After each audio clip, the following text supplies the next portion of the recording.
ఏంటి ఇంకా రావట్లేదు? వచ్చేసాడు. అబ్బా బా బా బా ఏమైంది సత్య? అది నా కాళ్ళు బాగా నొప్పిగా ఉన్నాయి చేతు. ఏంటి సడన్గా? అది అప్పుడప్పుడు అలా నొప్పి వస్తూ ఉంటుంది. అమ్ముంటే నొక్కి పెట్టేది. నొక్కితే సెట్ అవుతాయా? కొంచెం బెటర్ ఫీల్ అవుతుంది కదా, కానీ ఇప్పుడు అమ్మ లేదు కదా.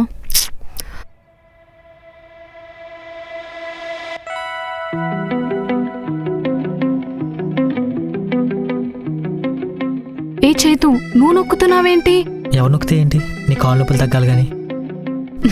అంటే నువ్వు నా కాళ్ళు పట్టుకోవడం నీకు ఓకేనా? మా అమ్మ ఇంట్లో కాళ్ళు నొప్పులు అన్నప్పుడు కూడా ఇలాగే నొక్కేవాడిని. నువ్వు నా ఫ్రెండేగా, పర్లేదులే. నువ్వు రెస్ట్ తీసుకో.